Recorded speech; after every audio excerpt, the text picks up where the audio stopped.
Well, good afternoon, everybody. It's Monday, and it's time for some racing updates. I'm Alan Michaels from Las Vegas. And I'm Skratch with a K from Daytona Beach. And On Pit Road Racing Monday edition starts right now. Race friends, they're back together again. Live from Daytona Beach, Florida, it's Skratch with a K. And live from Las Vegas, it's Alan Michaels. Right here, right now, on the flagship station, the WCOBM TV network. It's On Pit Road Racing. Hope you're having a great Monday out there, man. We are just 6 days away from the running of the Great American Race, the Daytona 500. NASCAR is back in action at the World Center of Speed, Daytona Beach, Florida. Alan Michaels live here in Las Vegas at the WCOBN Control Studios. My partner in crime is live down in Daytona Beach, Florida. Skratch with a K. Good afternoon to you, sir. And how you doing today, my friend? Good evening to you, sir. And how are you doing today? Well, I'm hanging in there, man. I'll tell you, it's that. I got something I want to show you. You know, I see it. Back when you were here in Vegas and I moved to Vegas and we were both over at Lotus Broadcasting, I was producing and board operating the Vegas Ambassador Show, which you were a kind host of many years ago. That is correct. And one day you walked into the studio and you said, I got a present for you, Alan, and you pulled this out. Well, Skratch, you got this sweatshirt back in 2003. That's right. It is now 2024. You gave me this shirt in February of 2013, which means now this shirt is actually 14 years old. And on the back of it, I don't know if I can get spun around real quick, but on the back of it is the old Winston Cup series. Do you remember this shirt, my friend? I absolutely do remember that shirt. In fact, it's funny that you're showing me that and telling me that story today, because I have another type of shirt from Daytona from back in the day that I had wanted to give you as well sometime the next time I see you. Probably when you get me the hot shoes, we'll trade. You give me hot shoes, I'll get you the hot shoes, shirt. And I'll get me a new Daytona. This thing, I mean, this thing has been through. I love to see it. It's just been through complete hell. I mean, it really has. But anyhow, I just thought I'd pull this out because I thought, wow, man, 10 years he had the shirt. Then he gave the shirt to me, and I've had it another 11 years. And I'll tell you, whoever made this thing put some really good material, because it's been through blistering hell. I can tell you that, my friend. That's why when you buy merch from NASCAR, you know it's expensive, because obviously it'll last. Especially when I'm sure you don't wear it every day. I mean, I didn't, so you know it's probably been worn between you and me both, you know, about 4 or 5 times. Shoot, about a couple 100 times, probably at least on this end. Hey, let's get the program started here. Let me flip my little notey things over here for us, and we'll get going here. And welcome everybody to the show. On Pit Road Racing comes to you from the WCOBM studios live here in Las Vegas. We're located in the heart of downtown, everybody, at 450 Fremont Street. Just on the other side of us is the Hot Shoe Hall of Fame and the Gene Woods Indoor Racing Go-Kart Track. Shows here on Monday. We do it from 4 to 5 for you. Diane and I are back for you on Wednesday from 4 to 6, and Skratch and I give you a 30-minute rock and rollin' edition on Friday morning. We stream the show from the WCOBM studios and its flagship network, along with all our Facebook, YouTube, LinkedIn channels, Twitter. It's all there. Just look for On Pit Road Racing, and we'll get it ready to go for you. Show partners real quickly, the Gene Woods Racing Experience, 450 Fremont Street in the heart of downtown, man, online at the World Wide Web at GoKartsLasVegas.com. Woods Family Sandwiches, WFSandwiches.com for great catering, food, all kinds of stuff, man. The best products across Las Vegas. And the Hot Shoe Hall of Fame, HOF, that's right. HotShoeHOF.com, man, that is the official partner of our program. Las Vegas Motor Speedway, our home track at LVMS.com. Don't forget, coming up March 1st, 2nd, and 3rd, Pinzone 400 brought to you by Jiffy Lube. Need more information about tickets and everything else? LVMS.com. Red One Scooters, our official scooter company here, RedOneScooters.com. Atlanta Motorsports Park at AtlantaMotorsportsPark.com. And Hammer and Aries at 450 Fremont Street. Come on and enjoy a happy hour where, Skratch, you always get a free shot of ketchup, my friend. You know, that just blows me away every time you say that. I don't know why. I'm easily amused, I guess, and I'm impressed by the free shot of ketchup, man. A couple of those, free shot of ketchup. Yeah, get a free shot of ketchup. Of those, man, and heartburn. We're in. Well, listen, man, it's man, you've been down there, so it's a 60. What I'm trying to get my paperwork here. The Sunday, February 18th, 2024, Daytona International Speedway, 2:30 for the green flag. You can catch all the TV action on Fox Radio. Will have MRN, Sirius XM, NASCAR. There'll be 3 stages to this race: 65 laps, 130, and a finale at 200. Skratch. So, my friend, what do you think for this year, man? How's the weather looking down in Daytona? Is the crowd starting to move in? What do you think, my friend? Yes, they are. As a matter of fact, a good friend of mine that's known. I mean, I would imagine that people that listen to this show would probably know who this guy is if they ever been to Daytona. But Jim the Jackman, he's a guy I've interviewed on my radio show back in the day, and I hang out with a lot out there. A guy that is already at the track in the infield right now, camped out, set up, and ready to go. So, yeah, I'm speaking on behalf of him right now. I don't think he's the only one in there, though. So, yeah, they're definitely coming down this Saturday right out in front of my house. As I've mentioned previously, that I live in Potts Inlet, right in the smack dab in the middle of the old beach course. All right, like 2 blocks up from the north turn, if anybody knows of that restaurant, and also the vintage race car parade that they do at the beginning of this week every year. They did it Saturday. It was Saturday at noon. And what they do, in case you don't know, what they do is they have a bunch of vintage race cars. It's a big North Turn restaurant event right down the street here. And that was me. Sorry about that. That's okay. And I was like, I hope that's not in my head. That's weird. Anyway, so I go every year because I just walk out my front door, and I watch them go down the asphalt part. And it's a big parade. They might have had 40 cars in it, maybe a little less this year, but it's all vintage race cars, and they run the beach course as a parade. I actually got a bunch of really cool video footage of it that I didn't get to put together before today, but hopefully, maybe we'll get a little piece of it and we'll be able to show it. But, just to give you an idea. Now, once they get done running down the asphalt part of it, they obviously go all the way down to where they turned and went on the beach. They run the beach course with this parade, and they get down on the beach and they come back up. So once the last car goes by my place where I'm standing out there and watching it, I always walk over to the beach or watch it coming up to the beach. And I'm just going to tell you, it's one thing to see vintage cars in a parade. Ain't nothing like going down to the beach where they used to run them and watch race cars coming up that beach out there. It's just amazing, and it really takes you back. It doesn't take me back to a time I remember, but it takes you back to some of the grassroots of racing, and I got to experience that this past Saturday. That was really neat, and there was a bunch of people. It seemed like a lot more this year at that than usual. So to answer your question with that long story, I'm going to say, yeah, they're starting to be here already. They're here. I mean, there's people here and ready to go. I'm ready to go. My friends are going to be by tomorrow. I'm going to go in and start to set up tomorrow. I probably won't go in for the long haul till Wednesday night, but I'll go in Wednesday night and be there for the long haul. And then Friday, you know what we're doing on Friday, and I'm excited about that. I'm excited about that. It's going to be fun bringing the experience of the Daytona infield and the Turn 3 Tiki Bar and all my friends and what we're doing in the infield. It's going to be fun to bring that to on Pit Road Racing on Friday. I'm excited. I think it's going to be a good day. And if any look about it, if they're clearing the airports, of course, the Super Bowl was here last night. And I won't tap too much. Great game. What a game. Game. What a good game down to the final wire, whether you like Mahomes or the Chiefs or not, whether you're I don't. And that was a great game. And it was a great game last night. But you know what they said this morning? There's almost a 4-hour wait to get through TSA. They said almost 200,000 people are flying out of McCarran, Harry Reid International. Maybe what they ought to do is maybe they should have set some planes up from Vegas straight on down to Daytona, baby. Here you go, from the Super Bowl to the 500, man. Because that's what they should have done for sure. it's packed out. I mean, the lines were something else. So I'm sure Daytona Airport's going to get busy. Orlando Airport's going to get busy. Jacksonville's going to get busy. Hauling the race fans in. Skratch, this is going to be the 66th annual running of the Great American Race at the Daytona 500.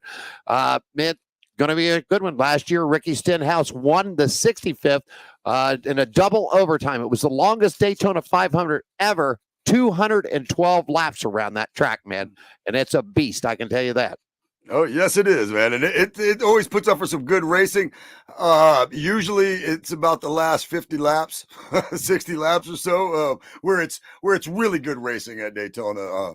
I'm not going to hate the product. I love it. I know, I was just talking to somebody this morning about change, how, sometimes NASCAR changes and we all get mad and stuff like that, and the people that stopped watching NASCAR, or say they did anyway, didn't love the sport to begin with, because if you love something, you usually let some stuff slide, and change is just inevitable. So, I've seen all kinds of different Daytona 500s, man. And I recall last year's, like, a lot of the real heavy racing and where they really started getting into it and changing was about 50 to go. Right around there, and then it just picked up as it got closer. But I've seen some great racing at Daytona. I love it. I love being up close and personal in the turn where we're at, and then we have the big screen TV, so whatever we can't see right out in front of us, we can see it all. So it's great. I can't. I'm ready to just walk out of here right now during this show and go ahead and hit the track. No just take the live remote with a stick camera, and there you go. You're rocking and rolling. I'll just carry everything with me right now. You guys can just experience the whole going out there right now. That'd be cool. Hey, here's some quick fun facts for you, Skratch. February 22nd of 1959 was the first Daytona 500. You know who won the race? I do. Lee Petty. There you go, man. There you go. Let me see. We got the guys in here with us today. There we go. There we go. Guys, will give you a clap there. All right. Okay. I got one right. That one way off, like the other question you asked me before. What happened on February 18th, 2001? Dale Earnhardt died. That is correct, sir. You're right in line again. We'll give you a little music and a hand clap for that one. All right.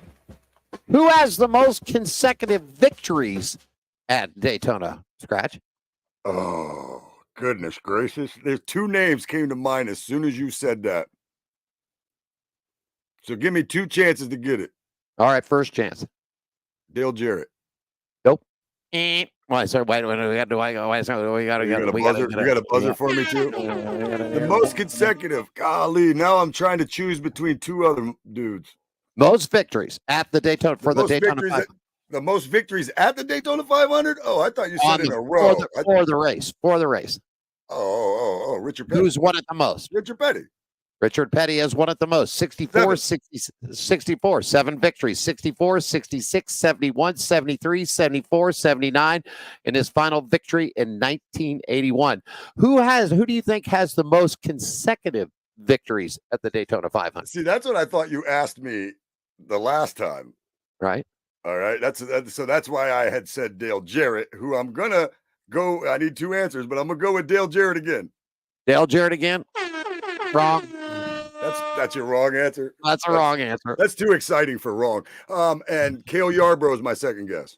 Cale Yarborough. Well, I'm going to tell you this. Richard Petty had 2 from 73 to 74. Cale Yarborough, you're right, 83 to 84. Sterling Marlin won it back-to-back in 94 and 95.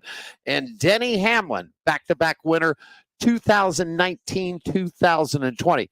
Who do you think? So nobody's ever won it more than twice in a row. Nobody's ever won it more than twice. I knew Cale Yarborough just seemed right. Denny Hamlin, I knew won 2 in a row, but I was thinking Cale Yarborough might have won 3 in a row, and that's why I went with him. Okay. Fastest winning speed. Who do you think has the fastest winning speed? Buddy Baker.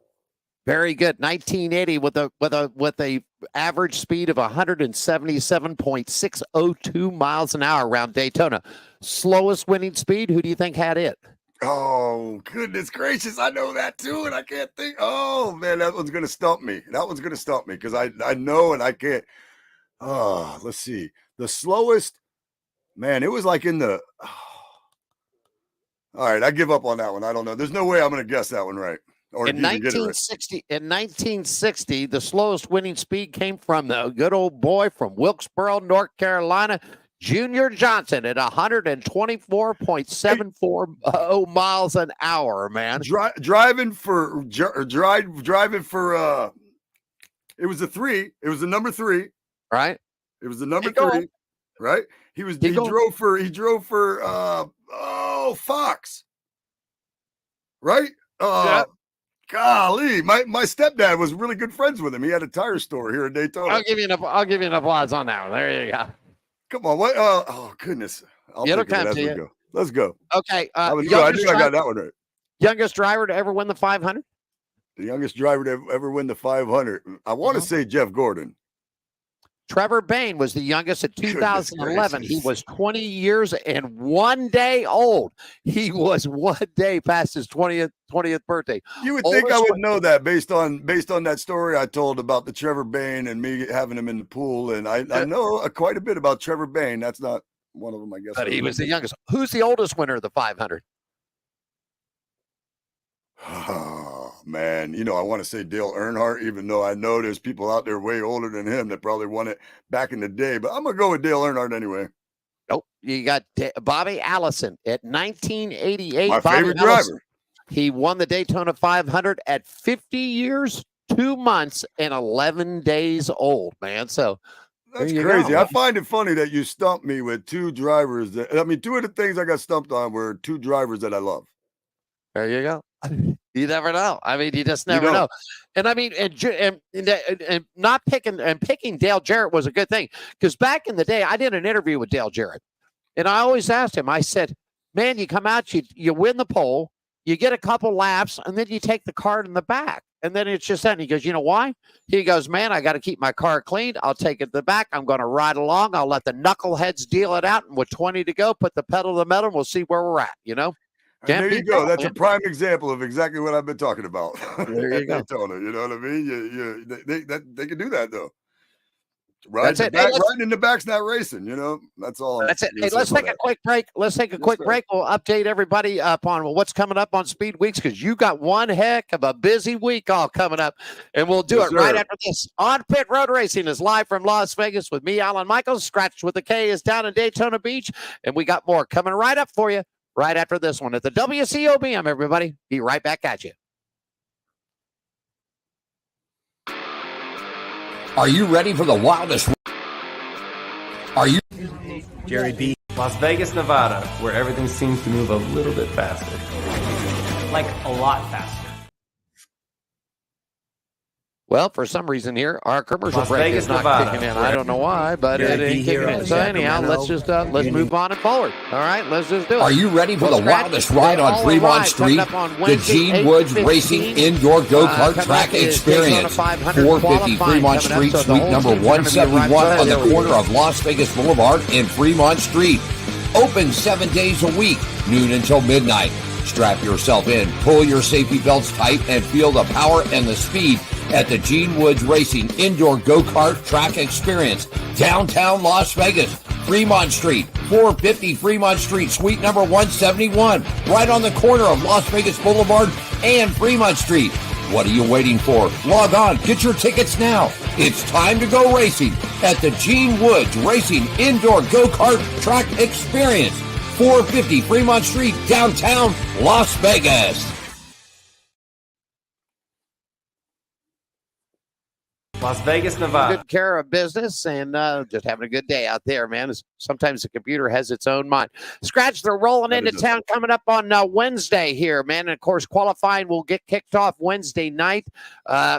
Everyone will decide. Right, the front row goes first, 8:15 Eastern time, your time. Fox, FS1, MRN, and Sirius will have the call.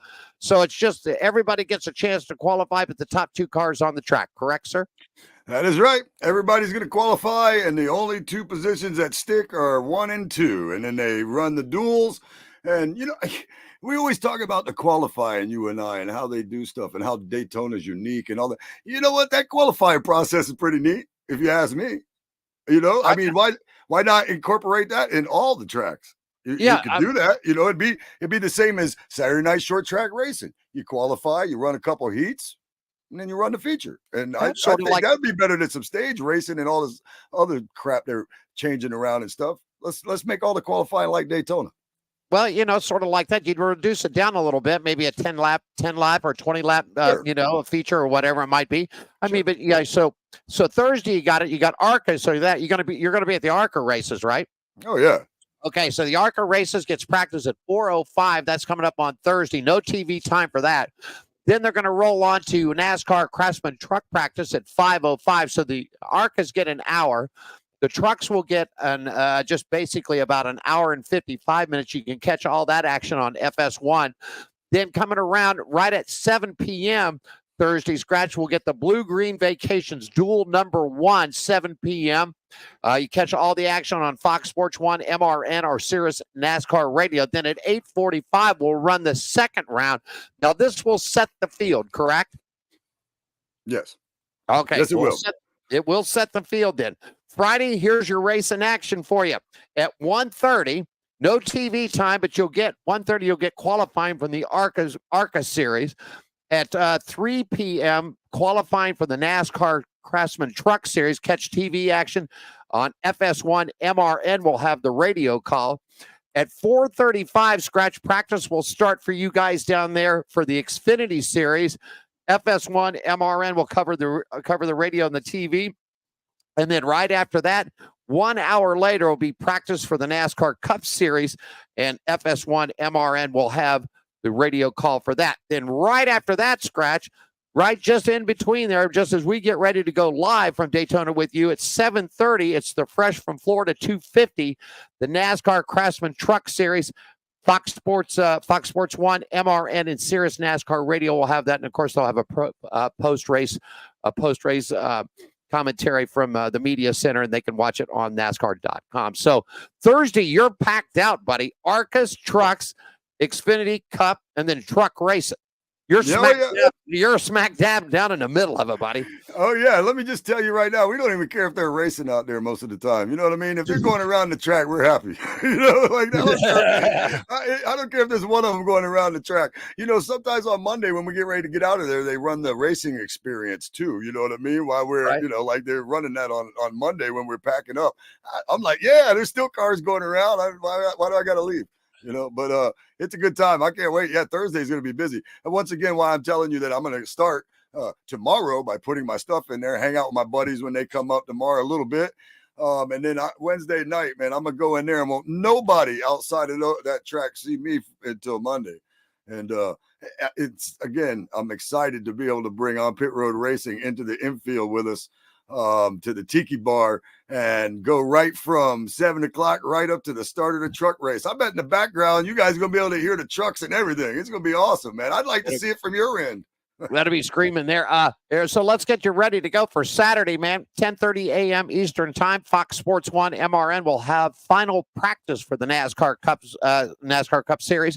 Then at 11:30, 1 hour later, will be qualifying for the Xfinity. FS1 and MRN will have the coverage.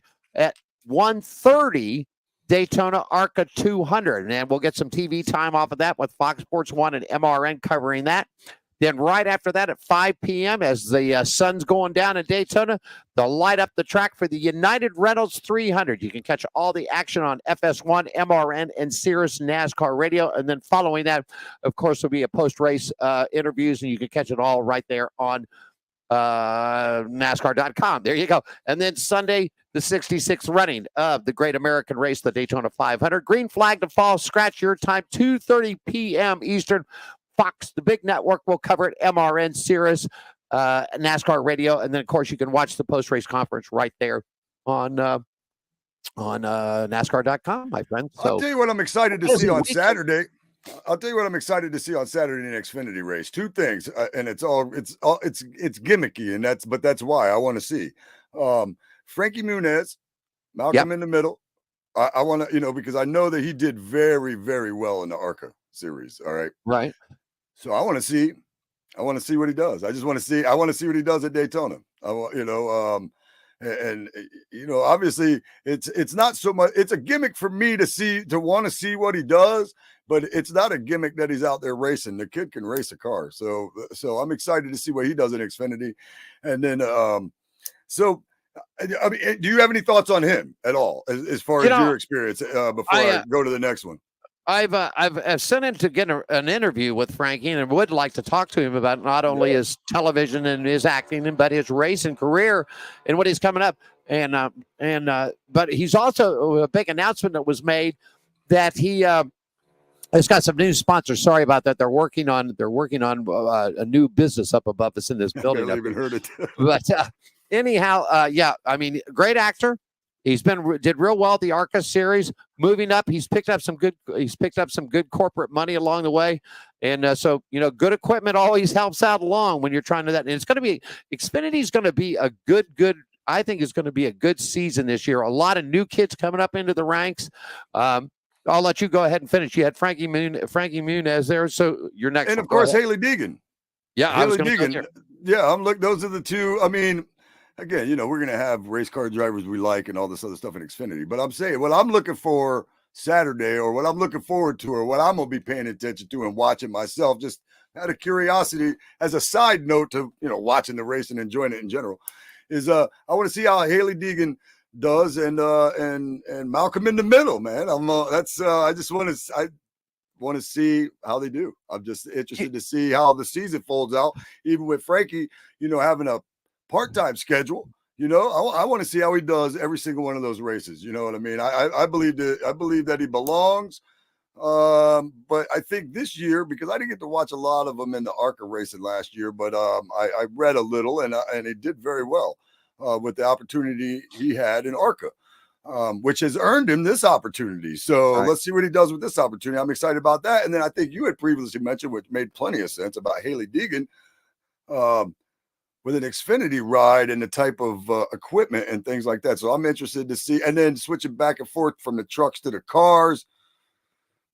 Trucks are different than cars. So, trying to get used to one while you're focused on another one, her being able to just focus on the one, because I think she's got a hell of a lot of talent too, So rather than just be a gimmick, I'd like to see them go out there and earn and show us, not me, but show us that they belong and they're racers. And I believe that's going to happen.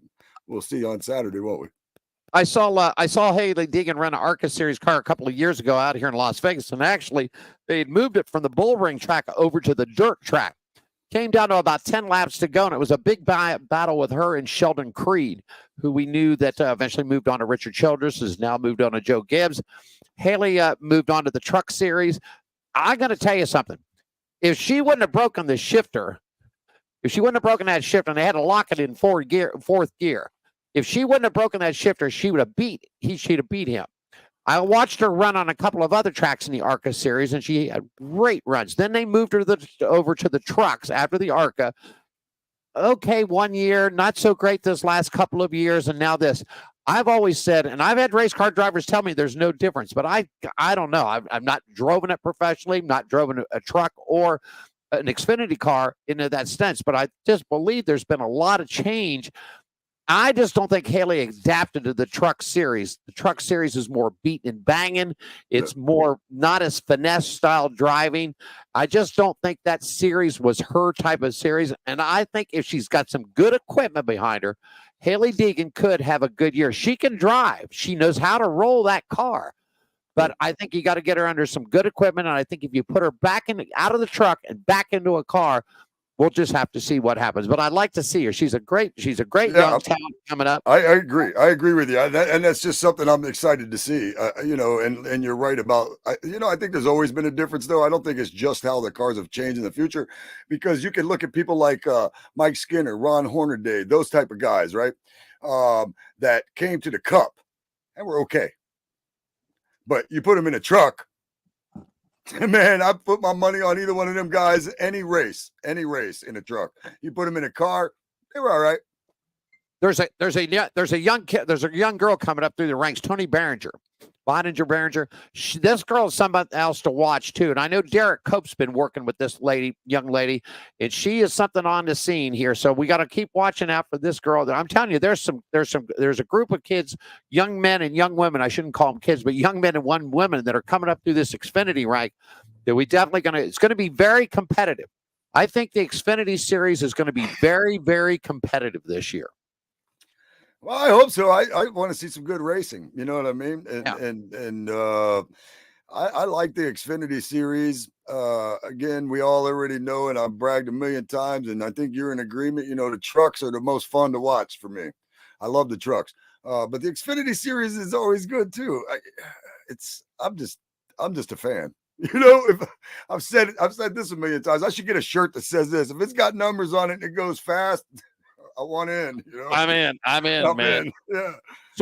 Sort of not to knock the old Tom Cruise thing, but in the need for the speed, man. And I mean, that's. Hey, man, just like I mentioned about the practice, you know, they don't even got to be racing out there. You just put cars on that track, man. I'm gonna watch them go around in circles. We used to go and sit in the stands like a month before the races here at Daytona, and we'd go out there and watch all these primered up cars with the numbers on the trunk. You know, they just had stickers wherever they felt like putting them. They were primed up. They'd go out there and they'd practice, and we'd just go up there and sit in the stands and watch them go around. You know what I mean? They weren't painted all pretty. They weren't wrapped. They weren't, any of that stuff. They were primered up, looked like they just rolled out of your dad's garage, and they were out there and they were testing. And we used to go out there in Groves and watch that, man. We couldn't wait for another few weeks to come by for getting racing. Yeah, and that's it. And back in the, Daytona and Talladega were the last cars that were actually hand painted before they went over to all the wraps and everything else, because they wanted it leveled nice and smooth, nice and clean out there. 40 cars actually, Skratch, I wanted to go over this real quickly. With the 41 cars have officially, well, not officially, unofficially entered. The official list will come out tomorrow. But 41 have thrown their hats in the names here. Okay, so actually we know that NASCAR will allow 40 cars on the track. Used to be 43, backed it down to 40 cars now. So at least one team could be going home. Now, here's the big smoke in this deal. That'd be sad for that the one. The big smoke in this deal is I keep going back, and I just want to make sure that I got my numbers right here. But as if I look over it, there are 4 non-chartered teams trying to get into this.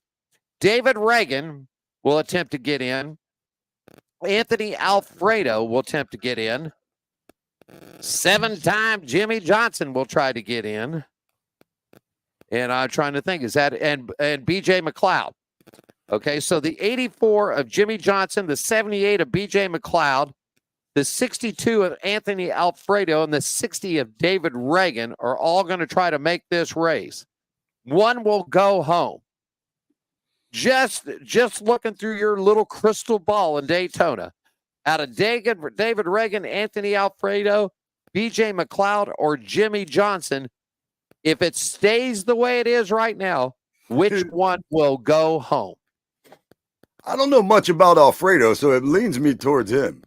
Okay. Only because I don't know much about him, but BJ McLeod seems like the winner in that loser category. I'm sorry. He seems like the loser in that category. How about that? That's probably the way I should rephrase it. I'm going to go with BJ McLeod doesn't make it. I don't know. Alfredo, I don't know much about, so I wanted to go to him initially. But because I like his name, I'm going to not pick him. That's a weird reason, but that's Alfredo.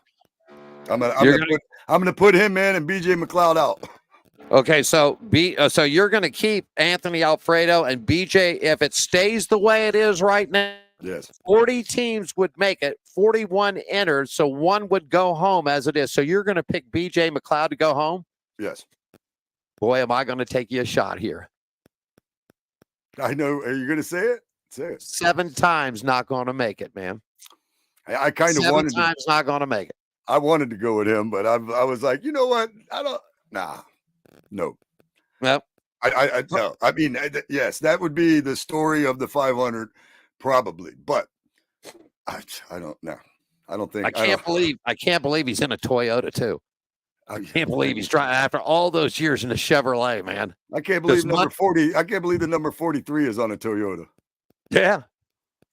I mean, after all these years, and I mean, I can't believe that he's in a Toyota. I just really can't. I mean, there you go. Money talks and the BS walks, buddy. I mean, it's just as simple as that. Well, yeah, man. They didn't have. I don't know if they had planned, if they had this idea when Jimmy Johnson first came in or not, but it wasn't like they were, again, this is one of those change things, change needs some kind of change needs to come to that team before Jimmy, after Jimmy, now, whatever. Some kind of change needs to come to that team to make it better. So did Toyota come along and make it better? I don't know. Results are going to be what tells us that. And I'm going to tell you right now, if what you said comes true, then I'm going to go with maybe you didn't do the right thing if Jimmy Johnson didn't make the race. But yeah, that would be the story of the 500, I would imagine, if Jimmy Johnson didn't make the race, even though, he does only run part-time and this and that, the other thing. It'd still be the story it'd be the story of qualifying. How about that? It'd be the story of qualifying, not of the race. But right. I'm gonna stick with BJ McLeod. You want to go with Jimmy Johnson? You go right ahead. I'm going to stick with Jimmy. I just have this. I don't know, understand it.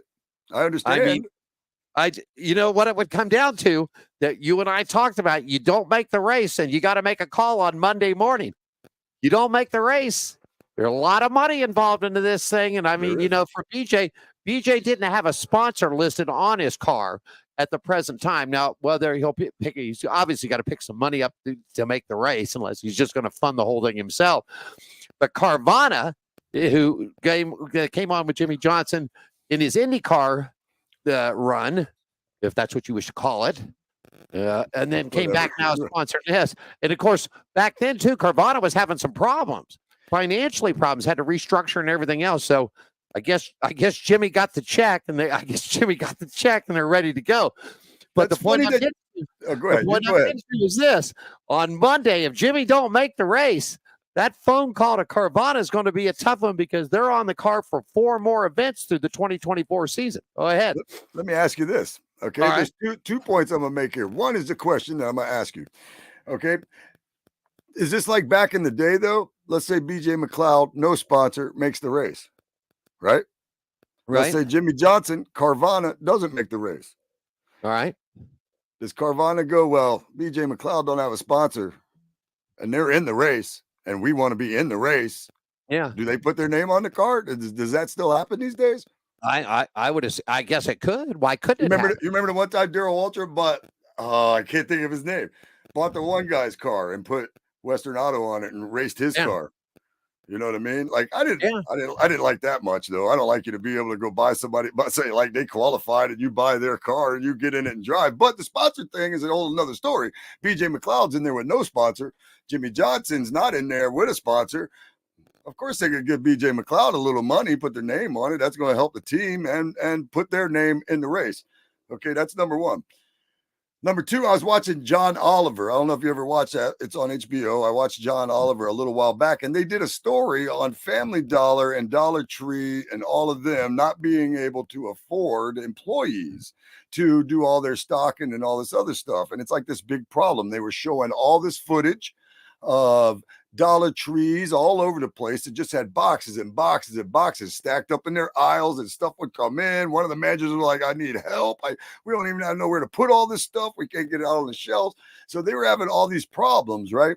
And then now they just put a bunch of money in Legacy Motorsports. So I'm trying to, which the funny part is, I'll go into Dollar Tree here and it's the same thing. There's just boxes. There's always boxes in the aisles that never stock. So it seems like they're underfunding their actual business and spending their money on the racing. Now, that's just from me watching the John Oliver, me going in the Dollar Tree, and then me seeing them get on this race car. And I'm like, wait a minute, they don't have money to run their business, but they have money to give Jimmy Johnson. So you got to go in and you got to go down the aisle to go get your pack of toilet paper and your bottle of shampoo and conditioner, man. You can't get it off the shelf. You just self-serve right out of the box. Yeah, just service it right out of the box. At this point, they should get rid of the shelves and just open the boxes in there like you're at the flea market and just set it out there like that. I mean, it's a story that I had seen. I'm sure if anybody wanted to check it, it's probably on YouTube for John Oliver. But yeah, he did this whole show on Family Dollar, Dollar Tree, and an issue that they have with just, you guys would have to see it to understand what I'm talking about. If you saw it and then you saw them sponsor the car, you'd probably be thinking the same thing I'm thinking is like, wait, I thought they didn't have money. You know what I mean? Like you're saying about Carvana though. So what is this? Jimmy Johnson just goes after businesses that are going out of business and like, I don't know. Hey, give me the rest of your money on the way out. That's got to be, now that you said that, for people that work at the Dollar Tree or whatever, man, and they're coming in, especially like you said, the managers, and they're going nuts, and you got no shampoo on the shelf, you can't get the toilet paper, the baby's running out of formula and diapers, you don't know what to do, but all of a sudden, you got $10 million or $20 million to go racing, but you can't get a payroll, you can't get your payroll up. Yeah, you can't hire me at $8.75 an hour or whatever, but you can give Jimmy Johnson, who's got more money than God, enough money to go racing. I mean, whatever, man. That does sort of floor me when you do say things, when you see things like that, and you walk into places, and all of a sudden you read a press release going, wow, man. And the manager's, you're talking to the manager, right? He goes, man, I am so tired. I ain't got any help. I got crates out. I got more crates coming in tomorrow. Yeah, the truck's coming. I got nowhere to put this stuff because this stuff's back here. This stuff's in the aisle. It's not put up yet. You watch, Alan. Next time you go to Dollar Tree, when you walk in there, you're going to realize just what I just said, that there's boxes everywhere. The Christmas stuff is still up, and what's next? Valentine's Day coming around here in this week. So man, yeah, Christmas stuff is still in the week. We ain't got Valentine's candy out yet, man. No, the Halloween stuff is on the shelves. The Christmas stuff's in the boxes, and the Valentine's stuff's in the back. Something else. It is something the way they do that. I don't know. I'm still sticking it. So you're going to say, you're going to stick with, I got to write this down here. You're going to BJ McLeod, write it down. You're going to say BJ doesn't make it, right? BJ doesn't make it. All right. We'll be talking about this on Friday. Okay. With that, and I'm picking Jimmy. I just don't know, man. I mean, I don't know. We'll see. I got it right here. BJ, I'm putting it right. You see, I got the note right here. I put it right on my little sticker, my little pod thing here that I got. You know what? I'm gonna write it down too, so you don't get me. I'm just kidding. I believe you. Real quickly here, just announced Riley Herbst, Las Vegas guy. Of course, we know Noah Gragson moved over to Stuart Haas. Riley's going to be attempting to make the 500 for Rick Ware Racing. Great to see these Las Vegas kids come out, man. It really, really is. Noah, I think we talked about this when I first got here. Riley and Noah were running legend cars at the Bull Ring, and now look at they're moved up. Riley, now here's another thing too. Riley had a lot of good success in the ARCA series. He never went to trucks. He stayed out of the trucks where Noah did. Noah went into the trucks for Kyle Busch Motorsports for a couple of years, then tuned over to Junior for Xfinity. But Riley skipped the trucks, stayed in an Arcus car for an extra year, then moved up to Xfinity, finished second in the points, had a shot to win it last year, thought he had it, man. And then, of course, it didn't work out that way. But contract, that was another talk with Stuart Haas. Would they move Riley up into the 10? But they picked Noah. Riley's going to stay at Xfinity. I think Riley's got a good shot, but a shot to win to get into the Daytona 500, man. You can't beat it. No, you can't beat that. Anytime you get a shot to be in the Daytona 500, you're lucky. Yeah. Even the best drivers. I just got this pulled up for our betting friends out there. All right, this is know any of those. These are the Las Vegas odds currently sitting right now. All right. The two favorites, Denny Hamlin, Ryan Blaney. Denny Hamlin, a two-time winner. Thoughts? Boo. Boo? Boo. Okay. All right. Thoughts on Ryan Blaney? Yeah, why not? Why not? Ryan Blaney to win it? Yeah, why not? Right. He just, he just came all the way from the back to the front at the Coliseum. He won the championship last year. I would say right now he's got to be one of the hottest drivers out there because just from those two things alone, going into this season. Yeah, Ryan Blaney probably has a shot. I don't think it's going to be either one of those guys, but Ryan Blaney, it could be Brian Blaney.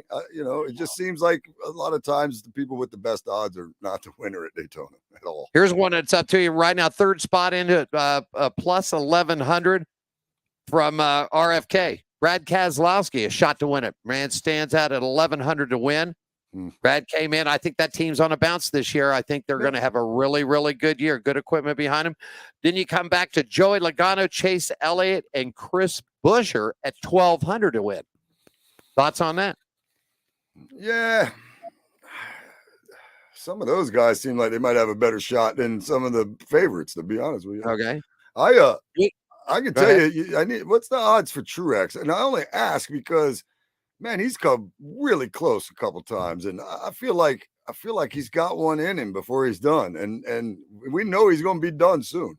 So okay, so next in line would be William Byron from Hendrick Motorsports at a plus 1,300. Then Kyle Busch and Kyle Larson, the two Kyles team up at a plus 1,400 to win it. Now we come down to Bubba. Now I don't know how they got this. Bubba Wallace and Christopher Bell at a plus 1,750.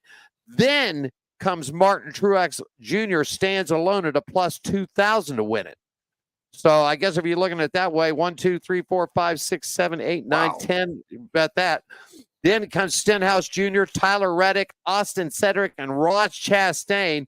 Your two-time, oh my goodness gracious, the big long shots from Chevrolet to Toyota. Okay, well, not really. Eric Jones is. Ty Gibbs has been in the Toyota, but the two long shots to win, it's going to be Ty Gibbs and Eric Jones at a plus 2,500 to win. So if you want to move on down the super, if BJ McLeod makes it, bro, if he makes the race, are you ready for this? Yeah, he's a 15,000 to 1 winner. Which is exactly why he won't make it.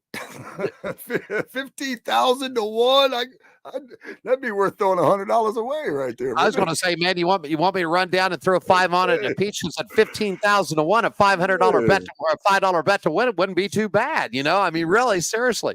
Yeah, I'm going to go bet on the guy to win I'm going to go bet on the guy to win the 500 that I just said probably wouldn't make it. That's the kind of gambling I do. Yeah.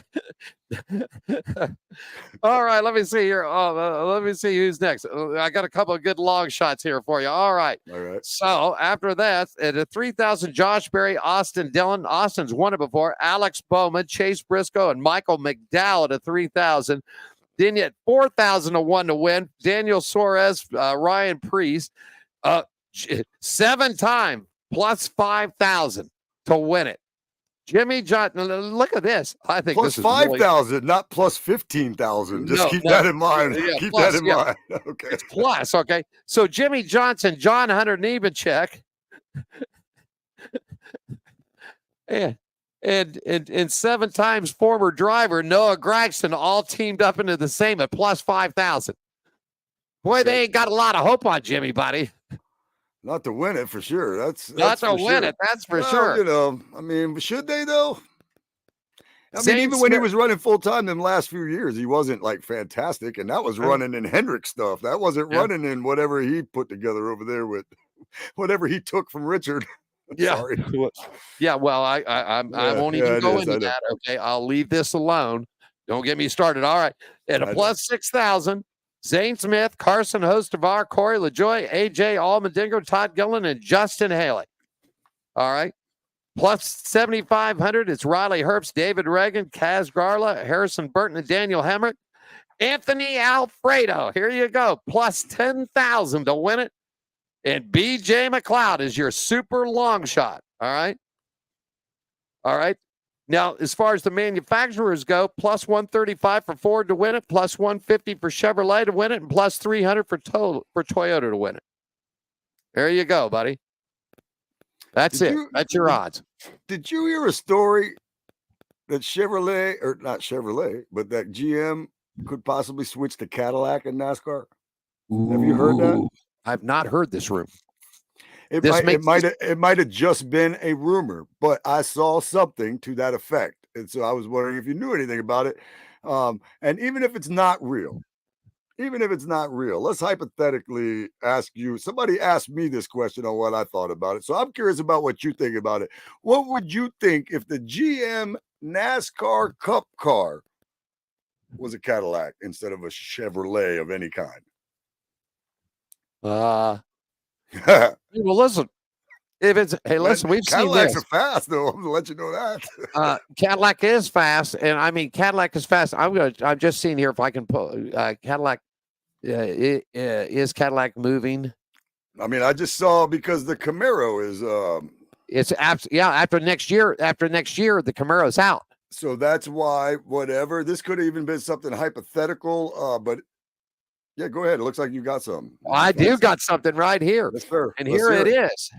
It says, will Chevrolet introduce Cadillac as their new manufacturer for 2025? Yep. No, GM prefers using Cadillac for their sports cars endeavors. They'll stick with Chevy for the time being. It's what it says. But if what Chevy will be used currently right now, they are saying because the Camaro goes out of production in January. Right now, Chevrolet says they would bring back the Malibu. The Malibu. That's what I've got right now. That's coming out of Chevrolet themselves. But the talk is still going. The Cadillac CT5. Blackwing puts on the NASCAR's overall. You know who this could help all the way around? Who? Is Andretti Global. Michael Andretti, who's trying to get GM and Cadillac into F1, and they are just raising all kinds of commotion about it. First of all, they don't want him in it because then it will mean this is according to F1. There are 20 teams in F1, 2 cars, 2 drivers to each team, 20 drivers. If they add Andretti Global, which would bring 2 more drivers into this gig, there would be 22. Now, the drivers are bitching because it'll take the purse money away. But the big thing about this, all of it is that Andretti's trying to do is to get GM and Cadillac into F1. And we've seen how his motors and his cars run at the Rolex, the IMSA racing, and everything else. Them Cadillacs are strong, man. They're strong motors, they're strong cars. Yes. So this could work out. If Andretti gets teamed up some way along the line with Cadillac trying to make a move into NASCAR and also trying to get their stuff and their product into F1, this might be a big move. And then the big shake around would this be, could IndyCar think about the same thing? This could be a big move, Skratch. This really could. I'll tell you what, them Cadillacs look good at the 24 hours. I mean, they do, you know. Don't forget, Cadillac won the last 2 with Action Express before this one right here. And then they finished second to the Porsche. The Cadillacs are fast. They got a 700 horsepower street car. Well, right now I'm on a website, Skratch. You might want to check this out after the show. Autoevaluation.com, and they've got a picture of it. Oh my goodness gracious. It is the Cadillac. This is the 2025 Cadillac CT5V Blackwing is what this thing is called. And right now I'm looking at a picture of it. It's got a number 47 on it with a Mountain Dew wrap on the thing. Cadillac up on the windshield. And the Cadillac logo right down there. You know how the old Jaguar would have the Jaguar coming out of the front of the hood and everything else. Yep. And a Cadillac, I mean, this thing would look mean. It would. That's what I'm saying. Like your GM product in NASCAR, you're gonna have Ford, Toyota, and Cadillac. I mean, that just seems. I'm mixed on it. I think it'd be awesome to see Cadillacs racing in NASCAR, right? But NASCAR without a Chevrolet, okay, it's GM. I get it, but really, NASCAR without a Chevrolet in it? That seems weird. Why can't why can't we do this? Why can't if Chevrolet wants to introduce and bring the Malibu back, if they want to bring the Malibu back as Chevrolet's car, then why not let Cadillac in too? Also, let Cadillac into it, and I say let Honda. I wouldn't have a problem with that at all. I don't have a problem with any of that. Let it in. Look, man, we miss the days of the Pontiac against the Buick, against the Oldsmobile, against the Ford, against the, you know what I mean? And you're talking about Buick, Pontiac, Chevy, Oldsmobile, they're all GMs. You know, that was when there was a whole bunch of different GM cars out there, you know. So I have no problem myself. Toyota, Nissan, Honda, you know, if you got a car that can run NASCAR, build that thing and bring it to the track and let's go racing. I think Cadillac going to NASCAR would be awesome. I think at the expense of Chevrolet, you know, it bothers me a little bit, but I'll tell you what, I know it bothers some other people probably a lot. So, I'm erring on the side of, man, NASCAR without Chevrolet isn't good, but NASCAR with Cadillac would be cool as hell. So figure out how to do both, like you. I agree with you. I think that's bring awesome. them both on. I mean, bring this. I remember going back in my early racing days, and you went, and the Plymouth was pretty much gone, but you still had the Buick there. You still had the Oldsmobile there. You still had the Ford. Their Toyota had not made its reign into it yet. No, but bring on the manufacturers. If they can build a car that meets NASCAR specs all the way around, let them in. For sure. Let them in. It's only going to help. That would only help other drivers financially and getting factory support, because we know that the Chevrolet teams, the Ford teams, and the Toyota teams are depending on the factory support. So let them in, man. That's what I said. Let Dodge back in. You know, I mean, listen, that's the problem we have here, okay? Our Chevrolet team is Hendrick. Our Toyota team is Gibbs. Well, you know, the Ford team is, I don't know, who's the top Ford team right now? Who would you say is the top Ford team? Right now, RFK is RFK. Brad Keselowski. As of ending the 224 season, Brad Keselowski was probably the top Ford team, and knocking a little bit with Tony Stewart and Stuart Haas. They won the Xfinity Championship, but not in the Cup. So yeah, I agree. So I agree. It sounds like to me, you know, some of these other teams that aren't the top Chevy team, the top Toyota team, the top the top Ford team could probably stand to be the top Dodge team, the top Cadillac team, the top Nissan team, the top Dodge team. Now we're talking. You know, now we've got teams of 3 or 4 out there. That's just not 3 teams. Now we've got 5 or 6 or 7 teams that are able to compete because they're the top of their manufacturer. You know, instead of all the Toyota money going to Gibbs. But I'm gonna tell you right now, Jimmy Johnson's getting some of that Gibbs Toyota money from somehow. That's Jimmy Johnson. There's no way he switched to Toyota and he's not getting a little extra love. But you know, but honestly, I mean, you could be the top Dodge team if they let Dodge in. You know what I mean? Instead of being the 2nd tier, 3rd tier Chevy team or whatever the case is. I think the more, I'm not saying we got to let every manufacturer in, but whatever. If you, like you said, if you could bring a car fitted for NASCAR to the track, then we should be able to race it. And I think if they had more manufacturers, they'd probably end up with better racing because you would at least have more teams at the top of their manufacturer instead of 3 manufacturers, which makes it 3 really good teams. And then everybody else is hoping to win one. There you go. I agree. Let them out. Let them all build the car. NASCAR's already set the specs. NASCAR's pretty much building the cars now anyhow. Right. The only thing that's different now is the front and back clip, which has always been that way. But now it's everybody's running the same frame. Everybody's running the same thing. It's basically, you know, Harvick said they were Walmart or kitty cars. Either which way, you're just snapping the front and the back end. Okay. But the chassis, everything's all the same. Everybody's running the same stuff. Motors are different. Chevrolet motor to a Ford motor to a Toyota motor.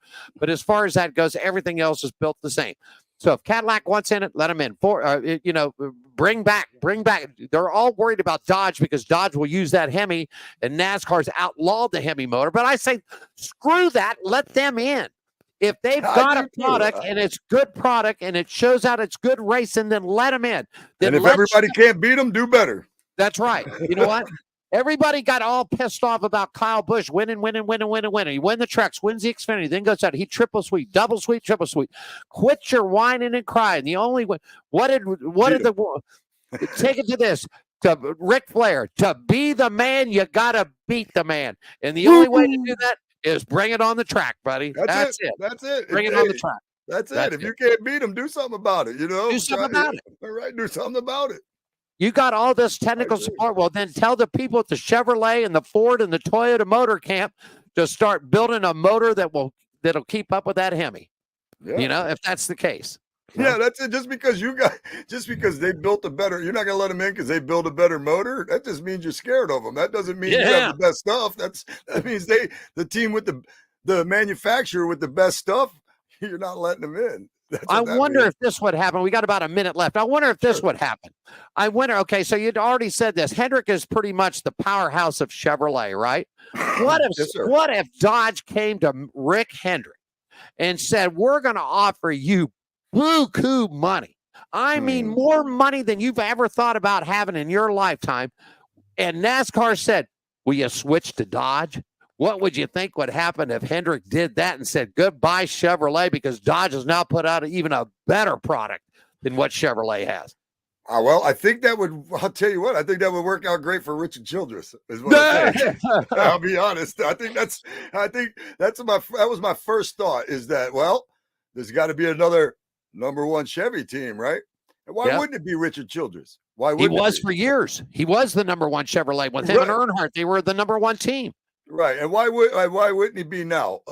Would be my question. So there's that. And then wow, that would, and you know what? That would be something. It would take us 4 or 5 shows and we'd still be discussing it, if not all throughout the whole entire season. If something like that was to happen, I don't know how that would affect his car lots, because I know he has a lot of those and stuff like that. I don't see Hendricks switching ever.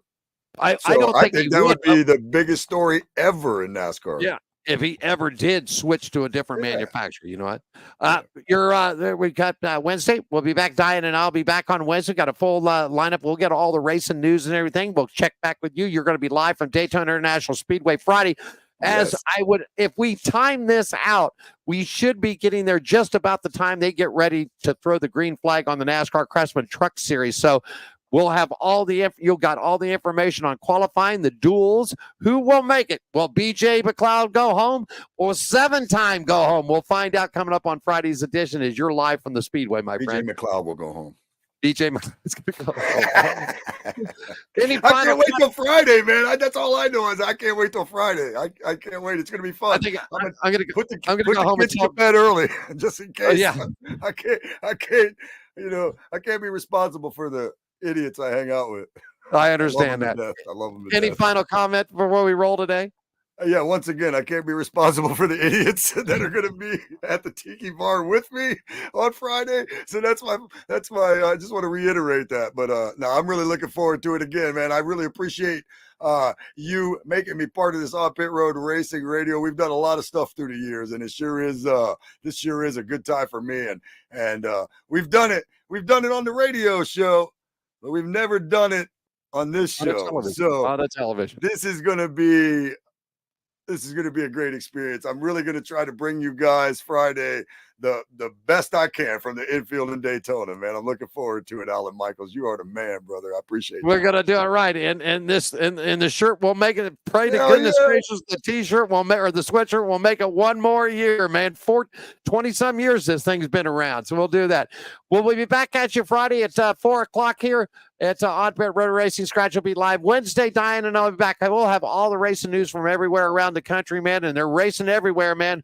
All kinds of great stuff. Oh, real quickly, before we roll out, or you want to save it till Friday? You want to save the local stuff till Friday? You got a little quick report on? Just real quick. Nightly out at New Smyrna Speedway, and the racing starts at 7:30. They're doing the World Series of Asphalt Racing. Man, they got all kinds of. They got the Pro Late models. They got Florida Late models, modifieds, the ASA stars. They're having a big every night. The World Series of Asphalt Racing at New Smyrna Speedway. That's out in Samsula. We got all kinds of racing here because we got that asphalt track. We got the big Daytona International Speedway, which we've been talking about for days. And then we also have the dirt track, Volusia Speedway Park, where they're doing the Federated Auto Parts Dirt Car Nationals.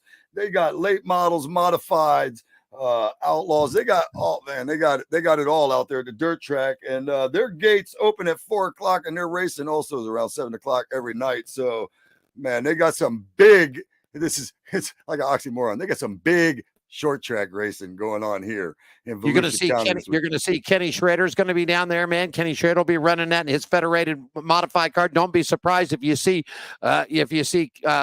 Kenny Wallace down there in his Jegs racing machine and that, because those are big events. And those no, Schrader is still rocking and rolling. Oh, yeah. And Kenny Wallace just won a main event here this past week at 50 some years old. So he's still rocking and rolling. So we'll do that. So we'll have all the racing action. Skratch will have us caught up on the poll, who's going in, who's going out, who's going home, and we'll set it all up coming up this Friday. My friend, thank you very much. Get yourself packed up and have yourself a great rest of the week. Heading to the Daytona International Speedway.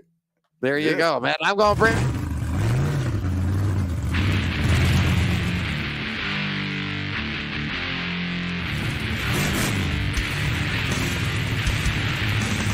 I'm Alan Michaels.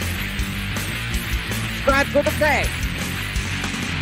We'll be back with you on Wednesday. Diane and I'll be here 4 to 6 p.m. Skratch will join me back 4 o'clock on Friday for On Pit Road Racing. John, bring us home, buddy. Thanks for joining us for On Pit Road Racing. Follow us on our website, Facebook, Twitter, and Instagram at On Pit Road Racing. On Pit Road Racing is written and produced by WCOBN TV. I'm John the Announcer for On Pit Road Racing.